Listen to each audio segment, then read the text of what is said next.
પાણીમાંથી અભ્યાસ અર્થે જવા મજબૂર બનતા કરજણ કોલેજના વિદ્યાર્થીઓ. કરજણ નેશનલ હાઈવે 48 પાસે આવેલ Shrimati H.C. Patel arts and commerce college ખાતે આર્ટ્સ અને કોમર્સમાં થઈ અંદાજિત 850 જેટલા વિદ્યાર્થીઓ અભ્યાસ કરે છે. જેમાં ચોમાસાની સિઝનને લઈ કોલેજ કેમ્પસમાં વોટર લોગિંગની સમસ્યાનો વિદ્યાર્થીઓ સામનો કરવાનો વારો આવ્યો છે. જે તરફ નેશનલ હાઈવે 48 આવેલ છે તે ભાગ ઊંચાઈમાં હોવાથી વરસાદી પાણી કોલેજના ગ્રાઉન્ડ તરફ ભરાય છે. હાઈવે ઉપર રોંગ સાઈડેથી કોલેજમાં આવવું પડે, જેને લઈ અકસ્માતનો ભોગ વિદ્યાર્થીઓને સતાવતો હોય, જેને લઈ વિદ્યાર્થીઓ જૂના બજાર તરફથી કોલેજે આવતા હોય છે. જે તરફ કોલેજની શરૂઆતના રોડ ઉપર પાણી ભરાતા વિદ્યાર્થીઓને પાણીમાંથી અવરજવર કરવું પડે છે.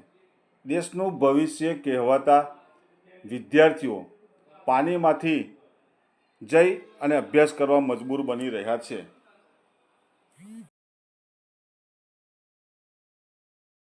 શ્રીમતી H.C. પટેલ કંડારી કોલેજ છે. આ અમારા જવાનો રસ્તો છે.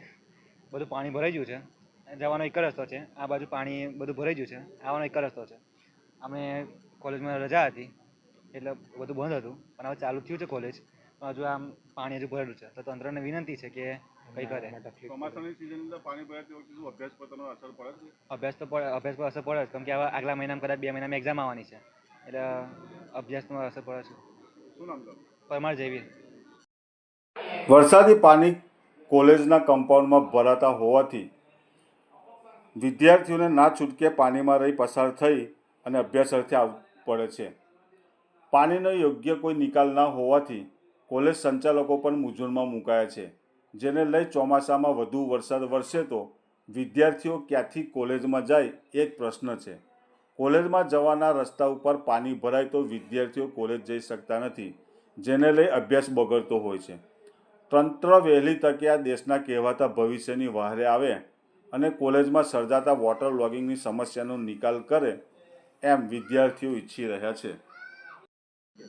મારું નામ રાજપૂત જહાનવી છે.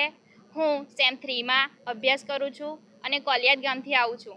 હું Karjan college H.C. Patel arts and commerce કોલેજમાં અભ્યાસ કરું છું અને કોલેજ આવવા માટે અમારે ઘણી બધી મુશ્કેલીઓ સહન કરવી પડે છે. જેમ કે અમે RCC રોડ તરફથી આવીએ છીએ, ત્યાં અમે ઢીચણસમાં પાણીમાં રહીને આવીએ છીએ. આ સાઈડ હાઈવે તરફ અકસ્માતની સંભાવના વધારે હોવાથી અમે પાણીમાં આવી શકતા નથી. એટલા માટે અમે આ ઘૂંટણસમા ગ્રાઉન્ડમાં જે પાણી છે એમાં રહીને આવીએ છીએ. અમને ઘણી બધી મુશ્કેલીઓ સહન કરવી પડે છે. ચોમાસા દરમિયાન પાણી ભરાય છે તો તમારા અભ્યાસ પર કઈ અસર? હા, અમારા અભ્યાસ પર અસર પડે છે. આ પાણી ભરાવાના લીધે અમારા કોલેજમાં રજા આપી દેવામાં આવે છે અને એના લીધે અમારો અભ્યાસ બગડે છે. હું doctor G.S. Patel, in charge Acharya arts and commerce college Karjan. વધારે વરસાદમાં અમારી કોલેજમાં કાયમ માટે વોટર લોગિંગ પાણી ભરાવાનો પ્રશ્ન રહેશે. હાઈવે ઊંચો થવાને કારણે અને ઓવરબ્રિજ બનવાને કારણે હાઈવેનું તમામ પાણી અમારા કેમ્પસમાં ભેગું થાય છે અને આ કારણે વિદ્યાર્થીઓને કોલેજ જવા આવવામાં તકલીફ પડે છે.